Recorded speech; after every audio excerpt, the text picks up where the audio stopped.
एक अपमान का बदला दरिंदगी से लिया। दरिंदगी ऐसी जिसे सुन करके सबके रूह कांप जाए। दरिंदगी ऐसी जिसे देखना या सुनना किसी को बर्दाश्त ना हो, सबके खून खौल जाए। नमस्ते, मैं हूं देवव्रत पांडे और आप देखना शुरू कर चुके हैं न्यूज ऑन द वे।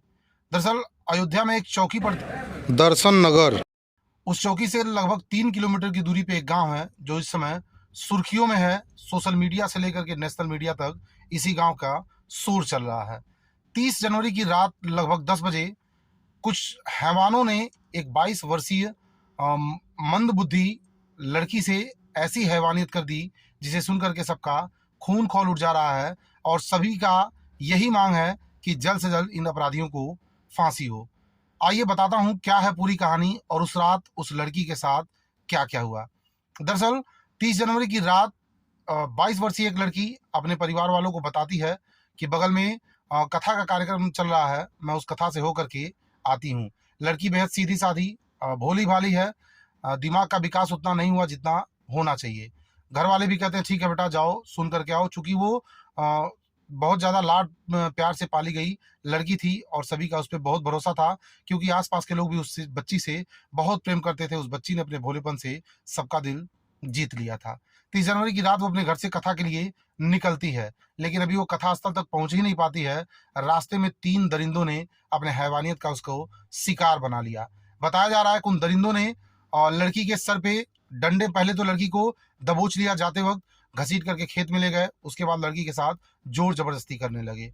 जोर जबरदस्ती का बचाव करने के लिए लड़की चीख रही थी, चिल्ला रही थी, लेकिन बगल में कथा होने की वजह से उस कथा के साउंड की आवाज से इस बच्ची की आवाज कोई सुन नहीं पा रहा था। आसपास 2-4 घर हैं, लेकिन शायद उस कथा की आवाज की वजह से बच्ची की चीख किसी के कानों तक नहीं पहुंची। उसके बाद इन हैवानों ने लड़की के सर पे डंडे से जोरदार प्रहार कर दिया, जिससे उसके सर से ब्लड का रिसाव होना शुरू हो गया। उसके बाद लड़की के मुंह में दुपट्टा ठूस दिया और लगभग 1 घंटे तक 3 लोग, एक का नाम है दिग्विजय सिंह, दूसरे का नाम हरिराम और तीसरे का नाम है विजय साहू, इन तीनों लोगों ने मिल करके 1 घंटे तक लड़की के साथ हैवानियत करते रहे। 1 घंटे बाद जब उनको पता चला कि लड़की तो मर चुकी है, अब क्या किया जाए, इसके बाद वो लाश को लेकर के इधर उधर घूमते रहे। पहले तो बगल में स्थित एक ITI कॉलेज के पास में स्थित एक शौचालय था, शौचालय में बच्ची के शव को रख दिया और वहां से रफू चक्कर होने की सोची। लेकिन फिर बाद में इनको समझ में आया कि हो सकता है यहाँ से हम पकड़े जाएं और मामला खुल जाएगा। फिर वहां से वो बच्ची की लाश को उठाते हैं और घसीटते हुए उस शौचालय से थोड़ी दूर पे ले जाते हैं जहाँ एक नाला है। उस नाले के पास बच्ची के शव को छोड़ करके वहां से भाग चलते हैं। रास्ते में आकर के हाथ पांव धुलते हैं ताकि किसी को पता न चल सके। इधर लड़की के परिजन रात में सो गए थे, उनको अंदाजा नहीं लड़की वापस आई या नहीं आई। जब सुबह सो करके उठते हैं तो पता चलता है बच्ची वापस ही नहीं आई। उसके बाद जहां तक संभव था परिवार वालों ने बच्ची को खोजा, पुलिस की मदद ली, पुलिस वाले ने भी बच्ची की तलाश की, लेकिन बच्ची 31 जनवरी को भी नहीं मिली। 31 जनवरी का पूरा दिन बीत गया, रात बीत गई।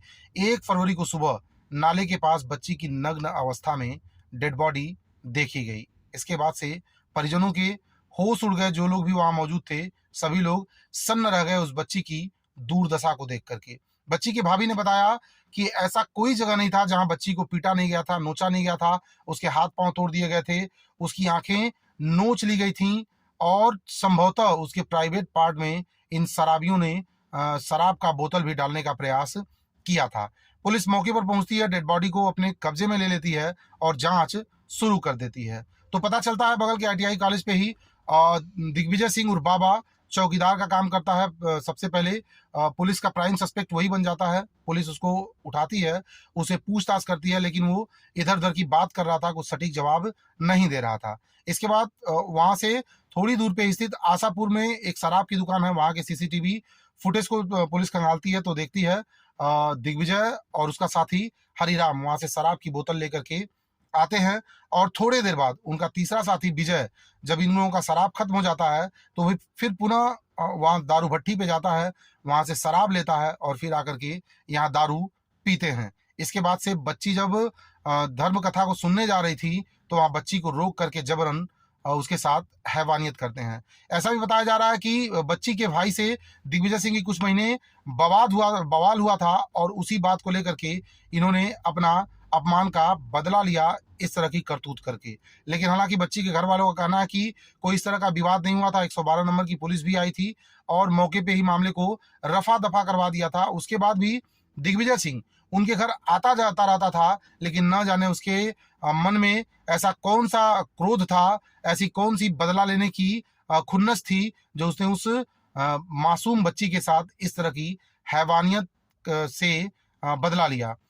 हालांकि पुलिस पोस्टमार्टम रिपोर्ट अभी खुल करके किसी को बता नहीं रही है, लेकिन सूत्रों से जो जानकारी मिली है वो पोस्टमार्टम रिपोर्ट में आया है बच्ची के जगह पे छोटे बड़े मिला करके कुल 30 जगह चोट के निशान है। प्राइवेट पार्ट्स पे नोचने के निशान है, आंखों पे भी चोट के निशान है। हालांकि अयोध्या पुलिस का कहना है कि इस मामले को फास्ट ट्रैक कोर्ट के माध्यम से चलाया जाएगा और जल्द से जल्द जितनी जल्दी हो सके इन अपराधियों को, इन हैवानों को, इन आरोपितों को फांसी की सजा दिलाएगी या अधिकतम जो सजा हो पाएगी उस सजा से इनको दंडित करवाएगी, ताकि और लोगों को सीख मिले कि इस तरह की कदम उठाने से पहले वो 1000 बार सोचे। उधर प्रशासन के द्वारा पीड़ित परिवार को 4,12,500 रुपए का आर्थिक सहयोग दिया गया है।